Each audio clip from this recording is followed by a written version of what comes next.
Great news on the surface that this truce, I don't call it a ceasefire, we'll talk about that in a bit, has been extended to allow more hostages out. How is this, what are the latest in those negotiations, my friend? Good morning, and thank you for having me. Unfortunately, yes, we have more hostages that are going to be released today, but it looks that Hamas continues manipulating not only us, but the Egyptians and the Qatarians, unfortunately. And I think that Israel must be much more determined in this regard, and not allowing Hamas to continue manipulating. Hamas behaves in a very cynical and brutal manner, and at the end of the day, I think that the truce or the pause will be shorter than longer. Kobi, for anybody watching in the world, and I've been very on message from my own personal opinion, I think that's what you have to be, since the horrors of the 7th of October, which was genocide against the Jewish public, and I've been very forthright about that. But you will also understand, absolutely, Israel should get its hostages back.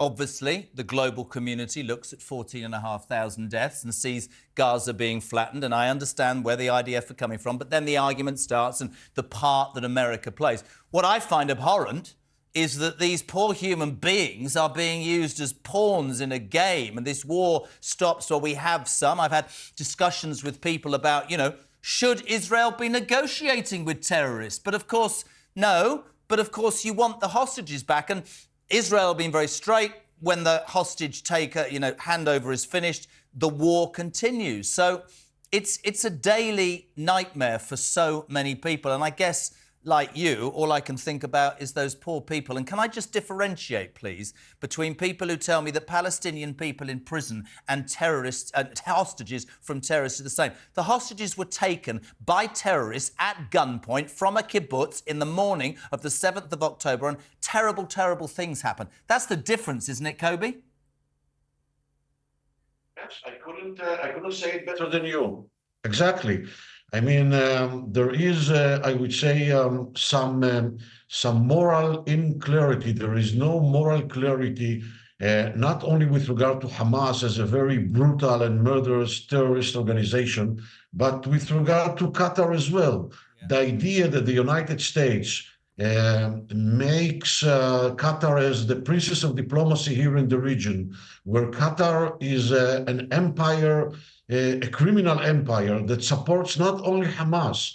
Qatar supports even jihadi terrorist organizations, and the main or the leading interest of Qatar is to assure the survival of Hamas as the ruling power in the Gaza Strip, and to glorify its position as a regional player and as the princess of diplomacy here in the region, and to humanize itself. I mean, and the idea that Qatar became to be the leading negotiator is something which it's very interesting, Kobi, isn't it? As Qatar plays this role, which we all want somebody to play because we want those hostages home, one would have to look for all the people that criticise Israel. What about the people looking at the human rights record of countries like Qatar? What I'd like to ask you, and I hate to use the word endgame because it's like that dreadful book that Scobie's written, where does this end? I mean, presumably, all the hostages need to come home. And Israel's been quite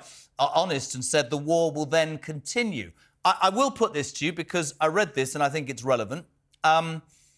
North to south, Israel said to the Palestinian people, move. I think that Israel globally will be getting quite a hard time if it starts bombing the south when this war restarts. Would you agree with that? Not completely. I mean, it will be more complicated in comparison to the north part of the Gaza Strip, but it is a possible mission. And Israel can do it even by simultaneously providing humanitarian aid, Israeli humanitarian aid, to the people in the south. But we have to understand that Israel is already engaged in a multi-front war. Israel is engaged vis-a-vis 5 active fronts in different levels of intensity.